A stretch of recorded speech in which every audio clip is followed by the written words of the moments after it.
to change nothing, more to perpetuate this cycle of money, greed, fascism, and triviality. I mean, your movement of the people, by the people, and for the people got you nothing. Stephen, I didn't sell out, son. I bought in. Keep that in mind. Hey there folks, Mike for CMCC Builds here, back with a quick one. We all know what's going on. You saw the thumbnail. The entire D&D community has collectively exploded over the OGL 1.1 leak and subsequent leaked emails from Wizards of the Coast employees. I was very reluctant to talk about the subject, and the more videos and articles that were released, the greater my desire to say nothing at all. The more the conversations would devolve into inane political and economic arguments, I can't even call them debates, the less interest I had in voicing my thoughts. But alas, here we are. One very reasonable response from Colby at D&D Deep Dive, and a quick poll on my channel with way more responses than any of my other polls, and more than 2/3 of people saying I should chime in, had me pulling a 180 on my decision to effectively stay silent. So the first thing I wanted to say on this subject is that I believe the leaked version of the OGL 1.1 was intentionally leaked by the company in order to garner feedback from the community and create enough rage that when they release the final version of OGL 1.1, it'll concede enough ground that the angry fandom will cheer that they won and be happy with a version that they wouldn't have been happy with in the first place. You ask for $10 as the starting point for a negotiation where you only actually want $5. It's the oldest trick in the book. And as I write this, Wizards has finally released a statement. And guess what? They walked back many, but not all of the new additions to the OGL 1.1. The royalty is gone. The right to potentially steal your work, gone. They even include language about how those against the leaked version will think they won. There may even be more back and forth between the content creators and Wizards, as Wizards wants to get it right, as they say. So they have delayed the release of OGL 1.1 again. When I say this was an intentional leak, does that mean that everyone at the company agreed to this and it was planned like the release of a new book? No, not quite that. But I do have nearly 2 decades working in the entertainment industry for one of the largest corporations in the world. I lived through the period when trailers were being leaked a few days in advance, generating a ton of articles and buzz surrounding said trailer and subsequently resulting in some of the largest spikes in trailer views we've ever seen. Was it planned? Was it intentional?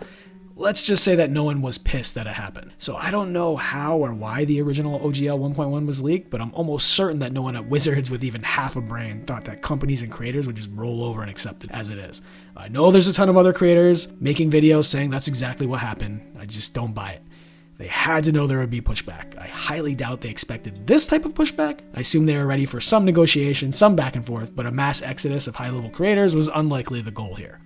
I will concede that I'm actually shocked that Wizards is pulling back on the royalty completely. I think it is entirely reasonable for them to expect to be paid for the use of their products if someone else is profiting from said materials or IP. Obviously, 20 to 25% of revenue and not profit, along with the right to take ownership of someone else's work, is an absurd ask. I feel the same about anyone who wants to use someone else's IP to profit from without paying the IP owner. That's equally unreasonable to me. No creator has a right to someone else's IP. Unless it was already agreed between all parties that they do have that right, for example, the OGL 1.0. But 5% of profits moving forward would have been completely reasonable in my eyes. So when this final version gets released, we as a community need to decide if we want to continue with the game or not, and if not, another company like Paizo will fill the void left behind by Wizards of the Coast. And this is as political as I'm going to get. It's a misconception that companies need to create good or quality products or services to succeed. They need to create desirable products and services to succeed. People need to want to buy what you're selling. The relative quality is irrelevant. A perfect example is D&D. Is it the best RPG that exists? Probably not.